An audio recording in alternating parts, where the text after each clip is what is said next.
पिछले क्लास में वैद्युत स्थितिकी के बारे में हम लोग पढ़े थे। कल ही आपका चैप्टर स्टार्ट हुआ था। आपको बताया गया है कि क्लास रेगुलर करें, छोड़े नहीं, ये तो फिर प्रॉब्लम हो जाएगा, परेशानी हो जाएगा। तो पिछले क्लास में विद्युत स्थितिकी के बारे में हमने पढ़ा था बालक। ये विद्युत स्थितिकी क्या है? तो विद्युत स्थितिकी भौतिक विज्ञान की एक शाखा है जिसमें स्थिर आवेशों का अध्ययन किया जाता है। तो आवेश का दो अवस्था, आवेश जब विराम में रहे तो गुण कुछ और होगा, आवेश जब गतिशील रहे तो उसका गुण बदल जाता है।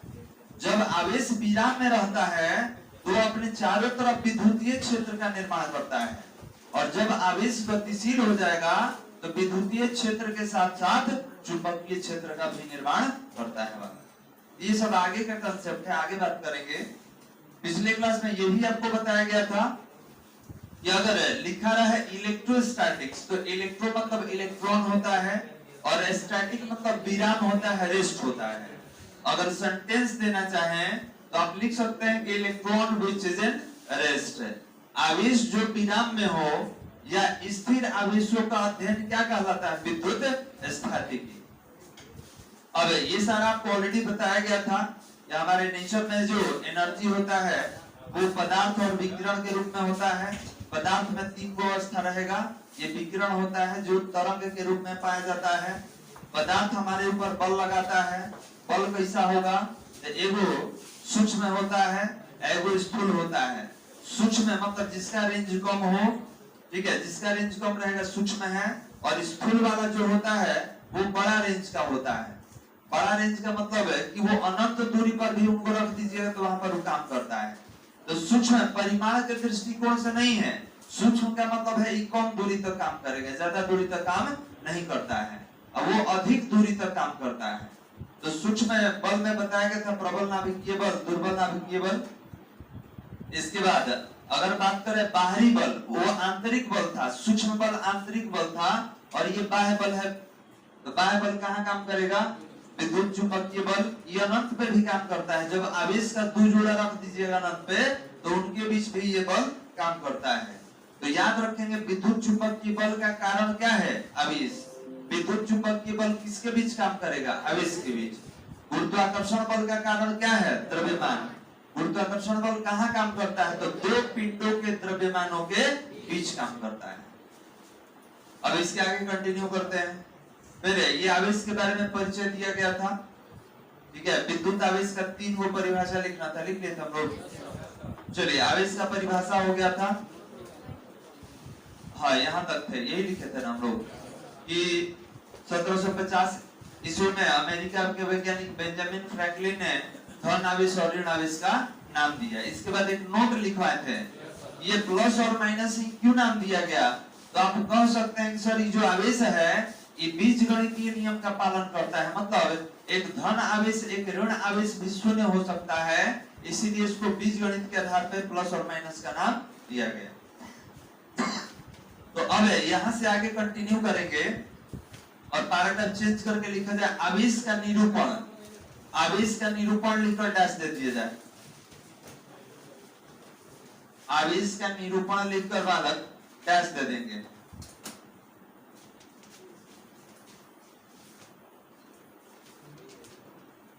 आवेश का निरूपण।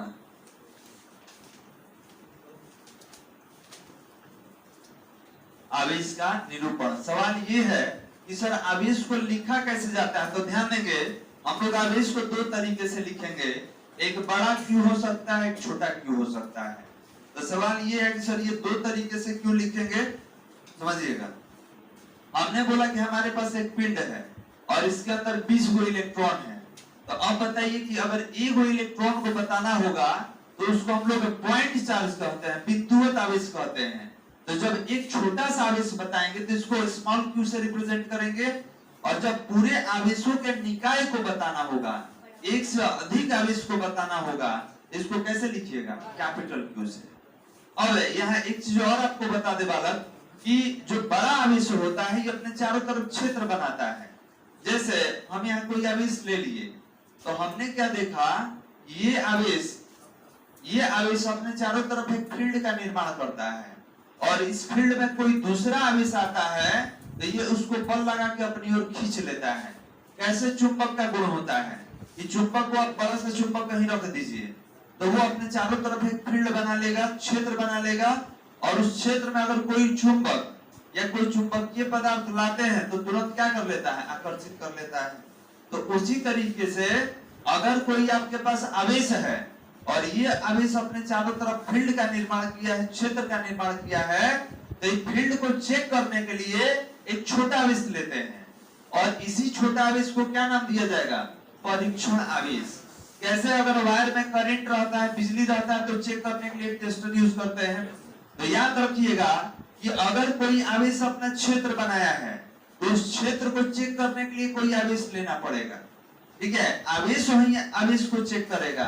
जैसे कोई चुंबकीय क्षेत्र है, हम यहाँ पर एक चुंबक रख दिए, वो अपने चारों तरफ चुंबकीय क्षेत्र बना दिया, तो आप जाइएगा तो आपको चुंबक खींच लेगा, नहीं खींचेगा। वो जब खींचेगा तो या तो किसी दूसरे चुंबक को या चुंबकीय पदार्थ को, हम केवल लोहा का बात नहीं करेंगे, टोटल चुंबकीय पदार्थ।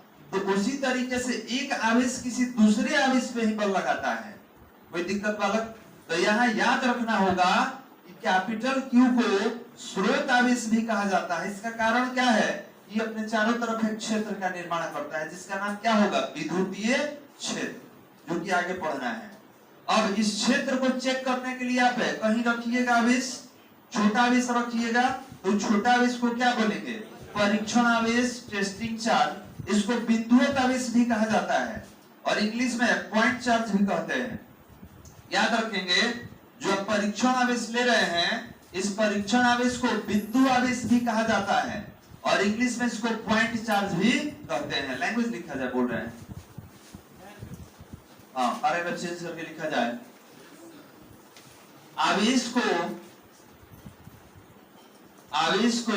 कैपिटल क्यू, आवेश को कैपिटल क्यू या स्मॉल क्यू द्वारा, आवेश को कैपिटल क्यू या स्मॉल क्यू द्वारा निरूपित किया जाता है।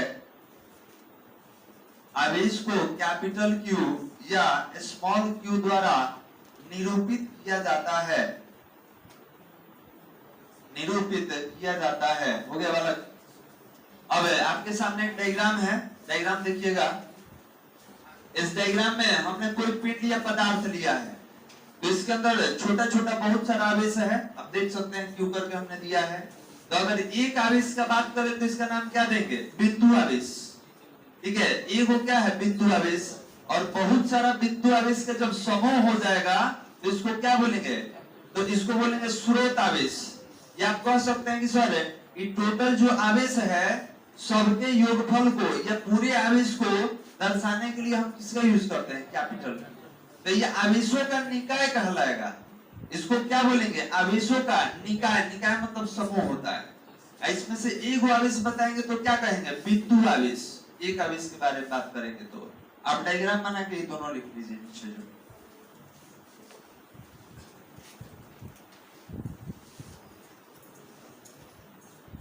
डायग्राम बना के नीचे लिखेंगे और इसके बाद हम लोग मात्रक मेंटेन करेंगे।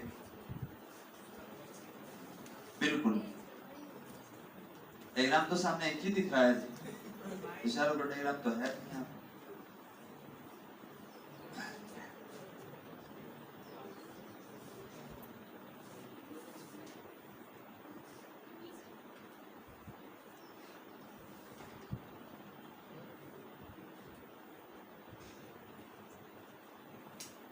तो याद रखना होगा कि आवेशों के निकाय में अगर एक आवेश के बारे में बात किया जाए तो इस एक आवेश को बिंदु आवेश कहेंगे और पूरे आवेशों के इस निकाय को हम लोग बड़े वाले समूह को कैपिटल क्यू से सूचित करेंगे। क्लियर है? तो ये किसको दर्शाता है, आवेशों के निकाय को, और एक आवेश, ये छोटा वाला आवेश किसको दर्शाता है, तो बिंदु आवेश को। और इसका नाम क्या है, स्रोत आवेश और परीक्षण आवेश। कारण क्या है, इस स्रोत आवेश अपने चारों तरफ क्षेत्र बनाएगा और इस क्षेत्र को अनुभव करने के लिए किसका यूज करेंगे, परीक्षण आवेश का। यही आवेश चेक करके बताएगा यहाँ पर विद्युतीय क्षेत्र है या नहीं।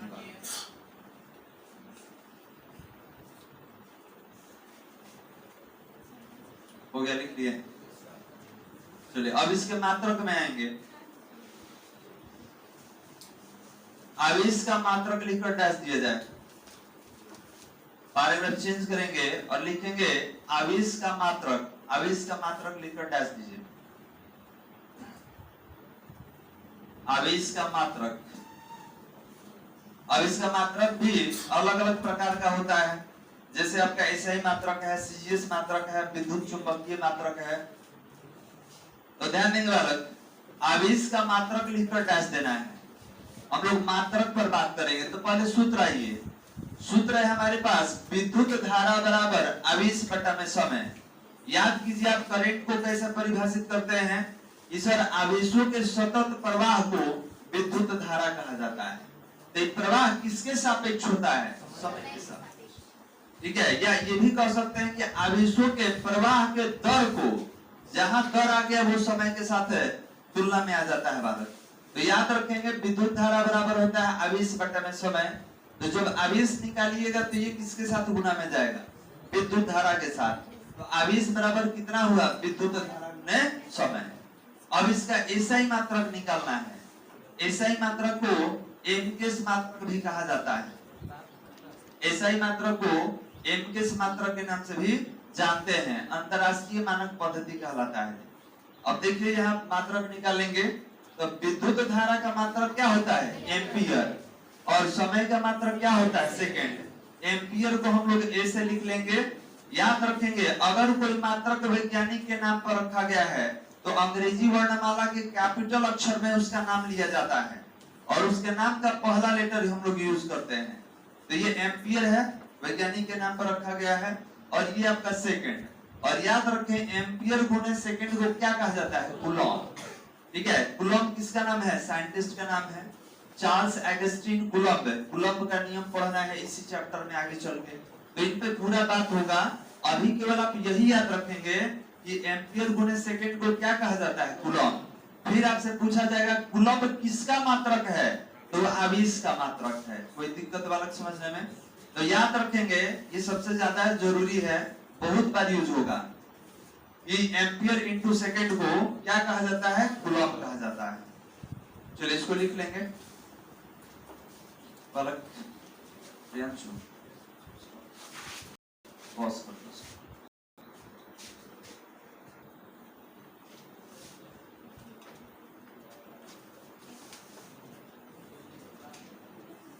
लिख लेंगे।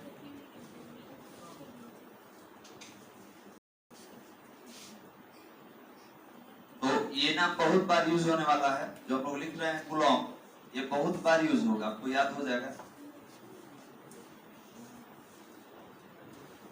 एम्पियर इंटू सेकेंड को क्या बोलेंगे हम लोग, कूलॉम।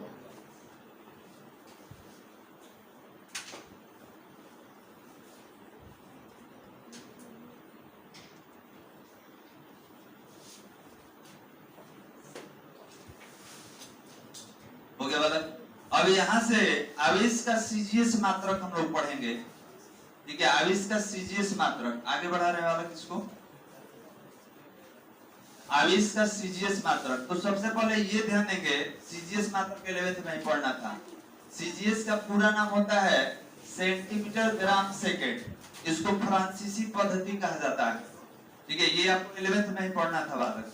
तो इस पद्धति में मात्रक क्या होगा इसके बारे में देखेंगे। तो पैराग्राफ चेंज करके लिखा जाए, जहां तक लिखे हैं वहां से आगे पैराग्राफ चेंज करके लिखेंगे। आवेश का, पैराग्राफ चेंज करके लिखा जाए, आवेश का सीजीएस मात्रक, आवेश का सीजीएस मात्रक, देखिए ना यहाँ लिखा हुआ है, आवेश का सीजीएस मात्रक, आवेश का सीजीएस मात्रक है स्टैट कूलम्ब। देखिए सामने लिखा जा रहा है, आवेश का सीजीएस मात्रक स्टैट कूलम्ब, स्टैट कूलम्ब या फ्रैंकलिन, यहाँ नाम लिखा हुआ है बालक, स्टैट कूलम्ब या फ्रैंकलिन होता है। आवेश का सीजीएस मात्रक स्टैट कूलम्ब या फ्रैंकलिन होता है। सीजीएस मात्रक है, स्टार्ट कूलम्ब या फ्रैंकलिन होता है। तो अगर आपसे कहा जाए कि सीजीएस मात्रक बताइए, तो सीजीएस मतलब सेंटीमीटर ग्राम सेकंड होता है, इसको फ्रांसीसी पद्धति कहा जाता है मात्रक का। अब आपसे पूछा जाएगा बताइए कि एक कूलम्ब में कितना स्टार्ट कूलम्ब होता है, या एक स्टार्ट कूलम्ब में कितना कूलम्ब होता है, जिसको निकालने का तरीका हम सीखेंगे इधर। ठीक है, यहां से देखेंगे तो हमें फॉर्मूला से स्टार्ट किए हैं। अभी हमने पीछे पढ़ा था या आवेश बराबर विद्युत धारा गुणे समय, अभी पीछे आया था वाला। तो बताइए आवेश को हम क्यू से सूचित कर दें, विद्युत धारा को याद रखिएगा, या तो आई से आप लिखिएगा या तो ए से, और इसका जो बीमीय सूत्र होता है यही होता है, ये भी ध्यान रखेंगे। इसका लिखने का तरीका भी यही है और बीमीय सूत्र भी यही होगा। तो यहाँ पर आवेश को हमने लिखा कैपिटल क्यू से, विद्युत धारा को आई से और समय को टी से। तो ये बताया जाए कि इसका सीजीएस मात्रक अभी कितना बताया है, स्टार्ट कूलम्ब या फ्रैंकलिन। तो आपने बोला कि सर स्टार्ट कूलम्ब को इंग्लिश में कैसे लिखेंगे, तो इसको ईएसयू लिखा जाता है, पूरा नाम होता है इलेक्ट्रोस्टैटिक यूनिट, और इसी को हम लोग स्टार्ट कूलम्ब कहते हैं, स्टार्ट कूलम्ब। अब सवाल ये है कि होता कितना है, तो एक कूलम्ब बराबर होता है 3 × 10⁻9 स्टार्ट कूलम्ब। एक कूलम्ब में कितना स्टार्ट कूलम्ब, 3 × 10⁻9 स्टार्ट कूलम्ब। और अगर आपसे उल्टा कर दिया जाए, ये पूछा जाए कि एक स्टार्ट कूलम्ब बराबर कितना कूलम्ब, तो याद रखेंगे कि जब इसको एक करना होगा तो ये बटा में जाएगा, डिवीजन में जाएगा। अगर एक स्टार्ट कूलम्ब लिखिएगा तो ये कहां चला जाएगा, नीचे डिवीजन में। तो यही हम यहाँ पर लिखे हैं कि एक स्टार्ट कूलम्ब, जिसको ईएसयू कहा जाता है, इलेक्ट्रोस्टैटिक यूनिट कहा जाता है, ये कितना होगा, 1/3 × 10⁻, ध्यान देंगे 1/3 × 10⁻9 कूलम्ब। कोई दिक्कत इसको समझने में? अब बताइए क्या इसको हम लोग नीचे से ऊपर ले जाके 3 × 10⁻9 कूलम्ब लिख सकते हैं बालक? इसको नीचे से जब ऊपर ले जाइएगा तो 3 × 10⁻9 कूलम्ब लिख सकते हैं? बिल्कुल नहीं लिख सकते हैं। देखिए चेक कर लिए ना, मैथ्स नहीं लिख सकते हैं। कारण क्या है, कारण सुनिए, नहीं लिख सकते हैं इसको, रीजन समझिए। रीजन ई है कि जब नीचे से ऊपर जाएगा तो ये 10 वाला जाएगा, ये जो बेस होता है, ये जो आपका मूल राशि है नहीं जाएगा, ये जब जाएगा तो 10 के पावर वाला जाएगा, 10 का जो एक्सपोनेंट है वो जाएगा। तो इसको लिखने का तरीका क्या हो सकता है, तो कहिएगा सर इसको लिख दीजिए 1/3 × 10⁻9 कूलम्ब, ऐसे लिख सकते हैं। ये टोटल नहीं जाता है, ये घात में 3 के घात में है, नहीं 10 के घात में है। तो याद रखिएगा जो एक्सपोनेंट में रहता है वही जाएगा, जो घात में रहेगा वही जाएगा। ये मूल राशि ऊपर नहीं जाता है, भाग में जाएगा। तो हम 1/3 को अलग कर लिए, और जब ये नीचे से ऊपर आया तो 10 के पावर -9। बहुत ज्यादा गलती करता है विद्यार्थी, और वही ज्यादा ऑप्शन में भी रहेगा, हम बता देंगे पूछने का तरीका। और 1/3 को भाग दे दीजिए तो कितना, 0.33 × 10⁻9 कूलम्ब। अब आपके परीक्षा में एग्जाम में कैसे क्वेश्चन पूछा था सुन लीजिए। एग्जाम में क्वेश्चन पूछा था कि 1 ESU equal to how many coulomb.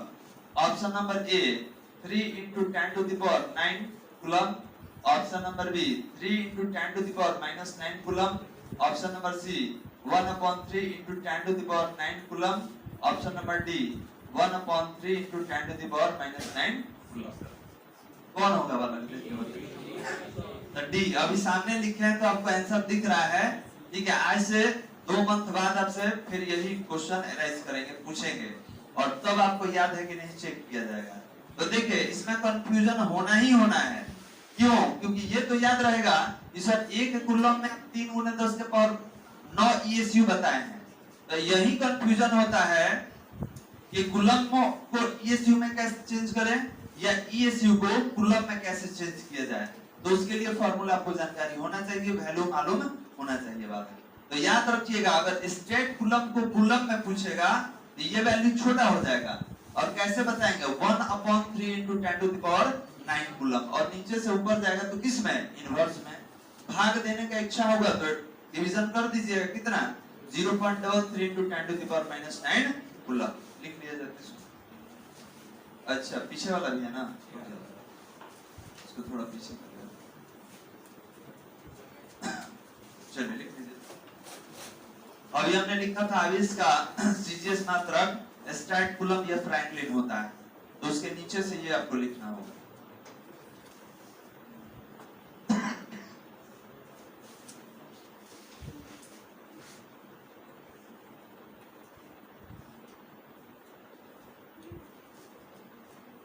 और इसके बाद एक और क्लास लेंगे जिसमें बहुत सारा मात्रक बताने वाले हैं, रिलेशन भी बताने वाले हैं। यहाँ तो केवल बेसिक जानकारी है जो आपको पढ़ना है।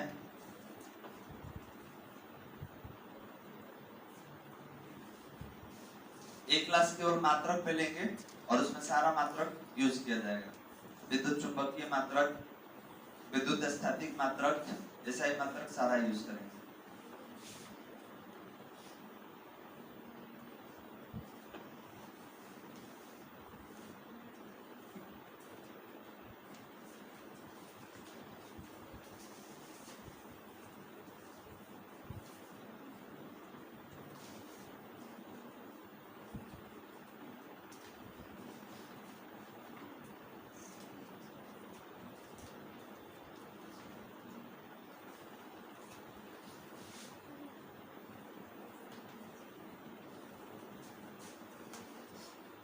चलिए हो गया वाला, इसको भी लिख लेंगे।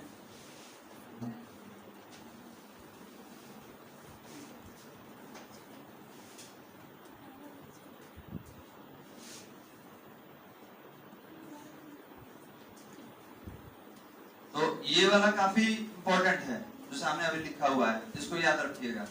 आपके बोर्ड एग्जाम में बहुत बार पूछा गया है वाला।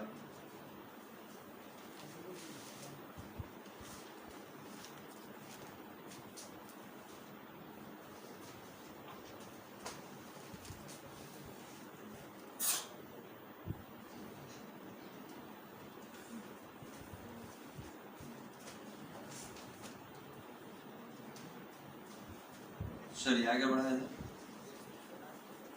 अब इसके बाद एक और मात्रक लेंगे जिसका नाम है विद्युत चुंबकीय मात्रक। विद्युत चुंबकीय मात्रक, और बताया जाएगा कि एक कूलम में कितना विद्युत चुंबकीय मात्रक होता है। पैराग्राफ चेंज करके लिखा जाए। पैराग्राफ चेंज करके लिखेंगे आवेश का विद्युत चुंबकीय मात्रक, आवेश का विद्युत चुंबकीय मात्रक, और डैश दे देंगे। और डैश देके सामने लिखिएगा EMU। देखिए सामने लिखा हुआ है, डैश दे देंगे और डैश देके लिखेंगे EMU, आवेश का विद्युत चुंबकीय मात्रक, और सामने लिखेंगे EMU। इसका पूरा नाम है इलेक्ट्रोमैग्नेटिक यूनिट। जो आप लिखे हैं ना अभी विद्युत चुंबकीय मात्रक, ठीक है, उसी को इंग्लिश में लिखा जाता है EMU, इलेक्ट्रोमैग्नेटिक यूनिट। देख सकते हैं विद्युत चुंबकीय मात्रक EMU। और एक कूलम में कितना EMU होता है, तो 1/10 EMU होता है। इंग्लिश में लिखा हुआ है, अगर पूरा नाम लिखिएगा तो विद्युत चुंबकीय मात्रक होता है, ठीक है, शॉर्ट में लिखते हैं। और जब नीचे से ऊपर जाएगा तो कितना होगा, 10 के पावर -1 EMU। तो याद रखेंगे अभी जितना हम बताए हैं यहाँ पर आपके सामने दिख रहा होगा, तो इसको लिख लेते हैं अपने तरीके से। यहाँ हमने लिखा कि एक कूलम इक्वल टू 1/10 EMU, या जब नीचे से ऊपर जाएगा तो इसका पावर कितना है जी, 1। नीचे से ऊपर जाएगा तो इनवर्स में एक और तरीका बता दे रहे हैं, 1/10 को 0.1 लिख सकते हैं, तो 0.1 EMU भी होता है। ये तीनों हो सकता है, कोई गलत नहीं, लेकिन सबसे ज्यादा हम लोग किसका प्रयोग करते हैं, इन दोनों का ही प्रयोग करते हैं, तो इसको हम हटा दे रहे हैं। लेकिन जानकारी होना चाहिए, इसको हम 0.1 EMU भी लिख सकते हैं। लिख लीजिए।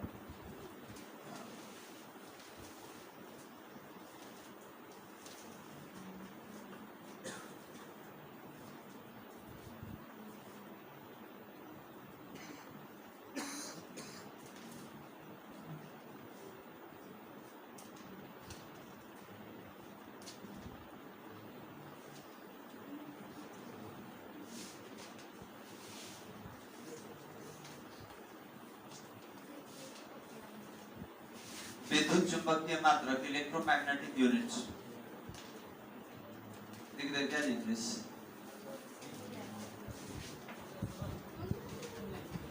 इसको कहा जाता है इलेक्ट्रो मैग्नेटिक यूनिट, शॉर्ट में हम लोग ईएमयू बोलते हैं। एक और था ईएसयू, इलेक्ट्रोस्टैटिक यूनिट कहा जाता है, जो कि पीछे बता चुके हैं।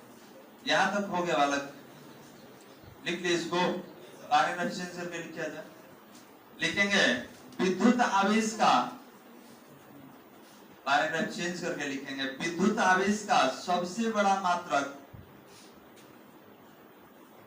विद्युत आवेश का सबसे बड़ा मात्रक, सबसे बड़ा मात्रक फैराडे होता है। सामने देखिए, फैराडे होता है। विद्युत आवेश का सबसे बड़ा मात्रक फैराडे होता है। अब कोई पूछ देगा ये बड़ा मात्रक तो बता दिए, छोटा का नाम बताइए, फ्रैंकलिन। अभी बताए हैं पीछे, फ्रैंकलिन छोटा मात्रक है जिसको स्टार्ट पुलअप में लिखा जाता है बालक। अब किसी के दिमाग में ये होगा कि सर हम तो फैराड सुने हैं, कोई कहेगा हम तो फैराड सुने हैं, तो तीनों नाम होते हैं, ध्यान देंगे। हम लोग ये लिखे हैं ना बालक, देखा जाए फैराड भी होता है या फैराड भी होता है। तो ये वैज्ञानिक का नाम है माइकल फैराडे का नाम सुने होंगे, उन्हीं के नाम पर रखा गया है, माइकल फैराडे के नाम पर, और कैपिटल एफ लिखा जाता है। तो इसी फैराडे को कोई फैराड कहता है, कोई फैराड भी कहता है। तो तरीका अलग हो सकता है, लेकिन इसको सूचित करने का एक ही तरीका होता है एफ। तो याद रखिए, कोई फैराडे लिख दे, कोई फैराड लिख दे, कोई फैराड लिख दे, सब एक ही है। बोलने का तरीका अलग है लेकिन अर्थ हमारा एक ही है। अब ये भी क्वेश्चन है कि सर कितना होता है, तो एक फैराडे इक्वल टू होता है 96,500 कूलम। ये केमिस्ट्री वगैरह में भी पूछा है, तो याद रखेंगे 1 फैराड इक्वल्स 96,500 कूलम। इसको लिख लिया जाए।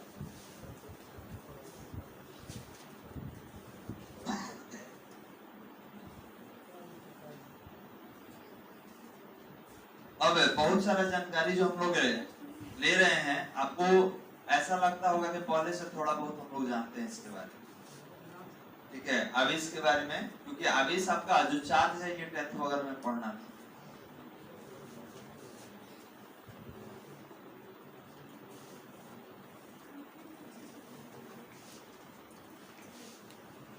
हो गया बालक।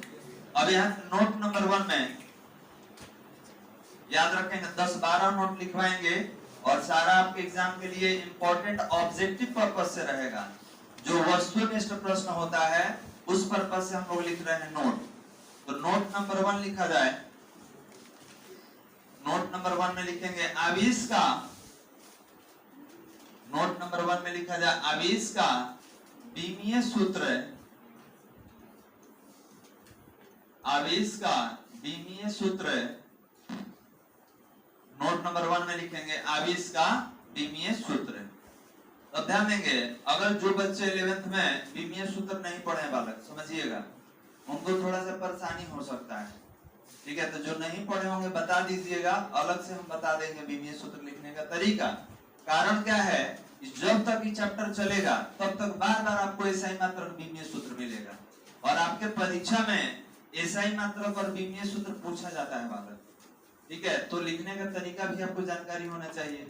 तो अगर कोई लिख दिया कि आवेश बराबर विद्युत धारा गुने समय, तो याद रखेंगे विद्युत धारा को या तो आप आई से लिख दीजिए या तो ए से लिख दीजिए, और इसका बीमीय सूत्र भी यही होता है, आई होता है या ए होता है। करंट के लिए बता रहे हैं। अब क्यों होता है ये डिस्कस कब होगा, इस नाम तो करंट है तो आई से काहे लिखा जाता है, ये ए से क्यों लिखा जाता है, तो इसका एक कारण है जो कि जब चैप्टर स्टार्ट होगा तब बताएंगे, ठीक है। अब यहाँ आते हैं, विद्युत धारा के लिए आई हो गया और समय के लिए टी, और ये भी सूचित कर दे वाला कि बीमीय सूत्र हमेशा अंग्रेजी वर्णमाला के बड़े अक्षर में लिखा जाता है, छोटा में नहीं, ठीक है। तो इसमें जब बीमीय सूत्र लिखना होगा तो कोई हम छोटा लेटर यूज नहीं करेंगे कभी भी। तो विद्युत धारा के लिए क्या लिख दिए, आई। हो सकता है कोई कहे कि ना सर हम ए लिखेंगे, तो ए भी लिख सकते हैं, और समय के लिए क्या होगा टी, यहाँ भी टी। और याद रखेंगे बीमीय सूत्र हो या मात्रक हो, उसमें जोड़ घटाव गुना भाग ये सब चिन्ह का प्रयोग नहीं किया जाता है। तो इसको हम क्या लिख दिए आई टी, और ये क्या हो गया ए टी। तो ये दोनों बीमीय सूत्र किसका है, आवेश का, लिख दिया जाए।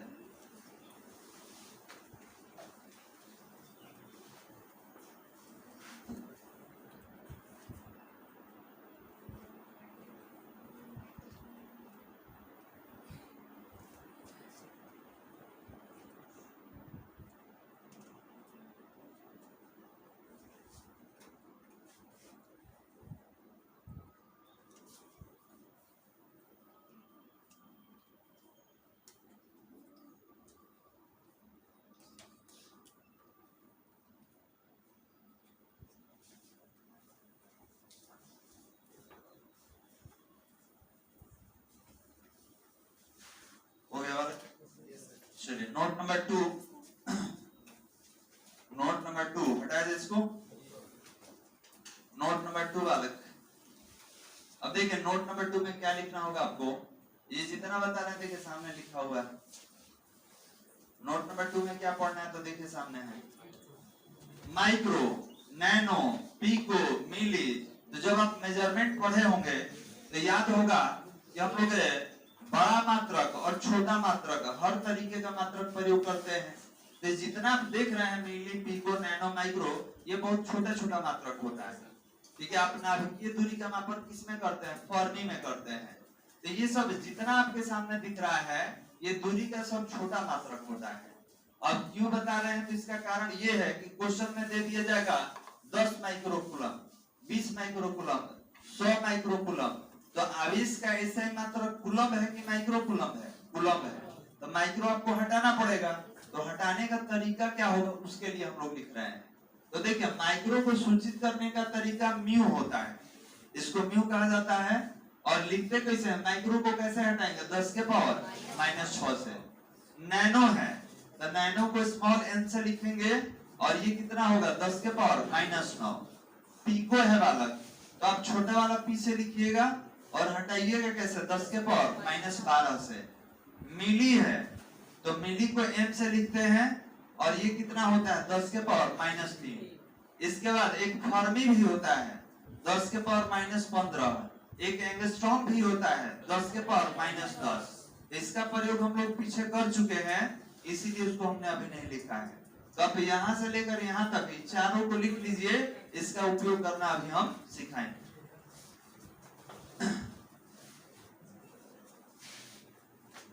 नोट नंबर 2 में चारों लिखेंगे आप, माइक्रो, नैनो, पिको और मिली। अब इसका यूज देखा जाएगा, सर इसका यूज क्या है, कैसे हम लोग चेंज करेंगे, कैसे इसे ही मात्रक में कन्वर्ट करेंगे।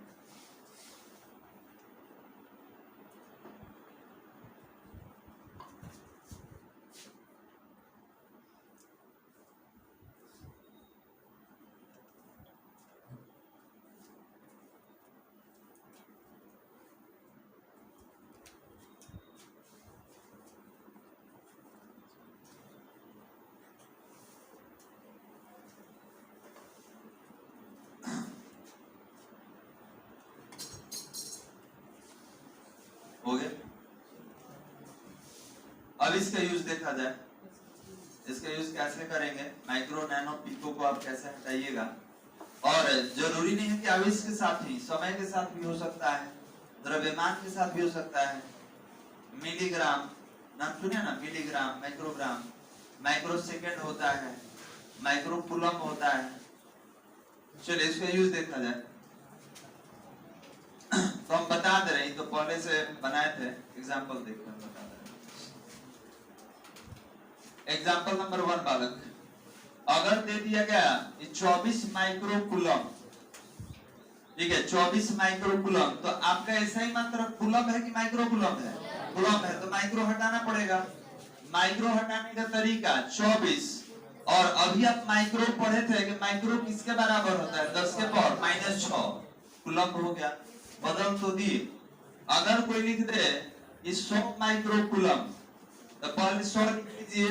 अब माइक्रो को कैसे हटाइएगा, तो 10 के पावर -6 से। अब यहाँ पर इसको हल भी कर सकते हैं, ये -6 है, इसमें से 2 को 0 घटा दीजिए, माइनस कर दीजिए। क्यों? 10 के पावर 2 हो जाएगा ना जी। तो जब 6 में से 2 घटाएंगे तब कितना? 4। तो ये हो जाएगा 10 के पावर -4 कूलम। कोई दिक्कत वाला? यहाँ कोई लिख दिया कि 10 माइक्रो कूलम। अब इसको हटा के बताइए कितना होगा। तो आप पहले 10 लिख लेंगे, माइक्रो के लिए 10 के पावर -6 लिख लेंगे। अब 6 में से 1 0 घटा दीजिए तो कितना? 10 के पावर -5 कूलम। नेक्स्ट, ये आपका एग्जांपल नंबर 2 है, ये आपका एग्जांपल नंबर 3 है। 4 लेते हैं। लिख दिया गया 120 पीको कूलम। अब हटाइए, पीको है तो 120 और पीको कैसे हटता है? 10 के पावर -12 कूलम। अब किसी का इच्छा होगा कि सर एक 0 यहाँ पर है, तो 12 में से 1 0 हटा दीजिए, तो 12 गुने 10 के पावर -11 कूलम लिख सकते हैं बालक। 5 नंबर में दिया गया 122 नैनो कूलम। कैसे हटाइएगा?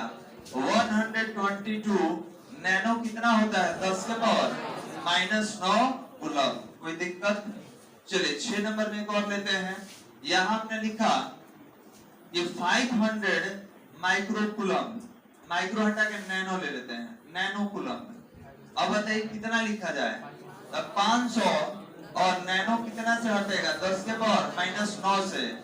9 में से 2 को घटा दीजिए, तब 5 गुने 10 के पावर -7 कूलम लिख लेंगे एग्जांपल साथ। यही यूज करने का तरीका है, क्योंकि ऐसा ही मात्र कूलम होता है, माइक्रो कूलम नहीं होता है। माइक्रो लगा दिया तो और छोटा कर दिए, नैनो लगा के और छोटा कर दिए। तो याद रखेंगे ये सारा हटाने का नियम है।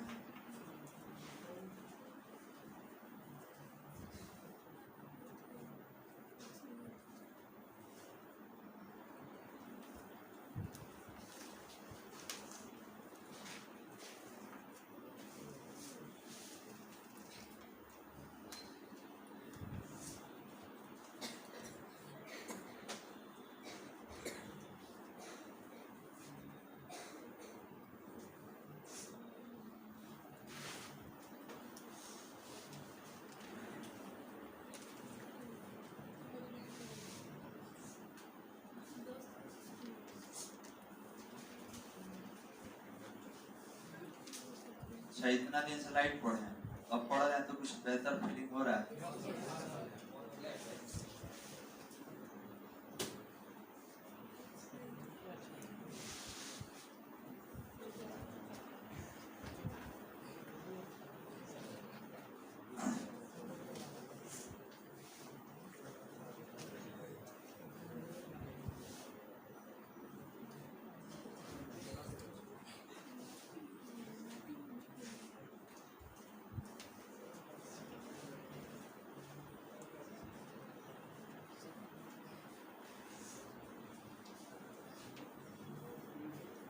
कल आपका क्लास अपने ही समय पे चलेगा 9 से 10।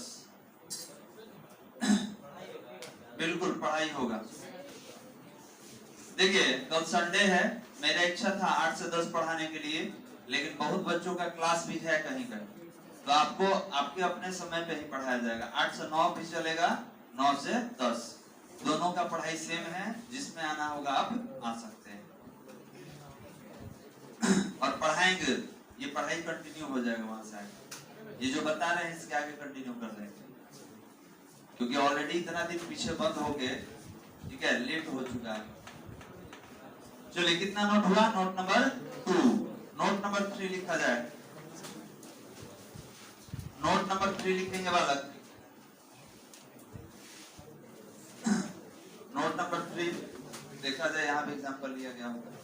तो देखिए नोट नंबर 3 क्या कर रहा है कि घर्षण द्वारा आवेश आसानी से उत्पन्न किया जा सकता है। तो पहले लिख लीजिए, इसके बाद चर्चा करेंगे कि सर आवेश को घर्षण से क्यों उत्पन्न किया जाता है। नोट नंबर 3 में लिखेंगे घर्षण द्वारा, नोट नंबर 3 में लिखेंगे घर्षण द्वारा आवेश को आसानी से उत्पन्न किया जा सकता है। घर्षण द्वारा आवेश को आसानी से उत्पन्न किया जा सकता है। अब इस पे थोड़ा सा बात करेंगे, बालक डिस्कशन करेंगे। अगर कोई पिंड उठा लिया जाए, जैसे हम ये डस्टर ले लिए और आपसे पूछे कि बताइए हमारे इस डस्टर पे कितना आवेश है, तो कितना बताइएगा? बताया जाए 0। तो इन्होंने बताया कि सर अभी जो आप डस्टर ये उठाए हैं इस पर 0 आवेश है। क्यों है बालक बताइए? 0 आवेश क्यों है?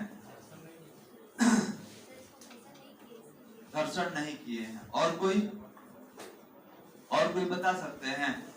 तो याद रखेंगे, हमारा नियम कहता है कि हमारे प्रकृति में जो विलगित निकाय है, विलगित मतलब किसी के संपर्क में नहीं है, वो सबसे अलग है। तो प्रत्येक पिंड अपने आप में उदासीन होता है। और ये जो डस्टर है ये उदासीन है। कारण क्या है बालक? तो जिसमें जितना इसमें प्रोटॉन होगा उतना ही इलेक्ट्रॉन होता है। तो जब प्रोटॉन और इलेक्ट्रॉन का संख्या बराबर होगा तो ये क्या हो जाता है? उदासीन हो जाता है। तो याद रखेंगे, हमारे नेचर में प्रत्येक पिंड जो अलग थलग है, जो विलगित निकाय है, जो किसी के साथ संपर्क में नहीं है, वो कैसा होता है? उदासीन। कारण क्या है कि जितना नंबर ऑफ इलेक्ट्रॉन उतना ही नंबर ऑफ प्रोटॉन। तो इलेक्ट्रॉन का नंबर हम मान लेते हैं कि 10 गो इलेक्ट्रॉन है, ठीक है, 10 गो इलेक्ट्रॉन है, तो 10 गो प्रोटॉन है। तो अब कहिएगा सर पी लिखिए, आवेश बराबर होता है, एगो प्लस में होता है, एगो माइनस में। इलेक्ट्रॉन के पास, समझिएगा बालक, इलेक्ट्रॉन के पास जितना आवेश, प्रोटॉन के पास भी उतना ही आवेश होता है। अंतर ही होता है कि इलेक्ट्रॉन वाला माइनस में रहेगा, प्रोटॉन वाला प्लस में। तो बताइए दोनों को जोड़िएगा तो आवेश कितना मिला? 0। तो इसीलिए जो भी पिंड अलग थलग हो, जो भी पिंड विलगित हो, किसी के संपर्क में नहीं हो, तो वो अपने आप में क्या होता है? उदासीन होता है। उदासीन को हम लोग न्यूट्रल भी कहते हैं। अब आपसे कहा गया ये काम कीजिए, आप इसको आवेशित कर दीजिए। तो आवेशित करने का बहुत सारा विधि है, जिसमें सबसे आसान विधि है घर्षण द्वारा आवेशन। अगर दो पिंड को आपस में घर्षण करा दिया जाए, जैसे मेरे पास ये 2 पेन हैं, अभी ये दोनों उदासीन हैं। क्यों? ये दोनों अलग अलग रखा गया था, लेकिन जैसे ही इसको हम ऐसे घर्षण करा देंगे तो इनके ऊपर आवेश आ जाएगा। कैसे आवेश आएगा? तो कोई इलेक्ट्रॉन दे दिया होगा, कोई इलेक्ट्रॉन ले लिया होगा। तो अगर कोई इलेक्ट्रॉन देता है तो ध्यान देंगे, इलेक्ट्रॉन देने के बाद वो पिंड धनावेशित हो जाता है। कौन धनावेशित हो जाएगा? जो दे दिया है, जिसको डोनर कहते हैं। तो देने के बाद पिंड कैसा हो जाएगा? धनावेशित। और जो इलेक्ट्रॉन ले लिया होगा तो लेने के बाद पिंड क्या हो जाता है? ऋणावेशित हो जाता है। कोई दिक्कत समझने में? तो बस यही आज रोकेंगे, यहाँ से अगले क्लास में कंटिन्यू करेंगे। रोक दीजिए।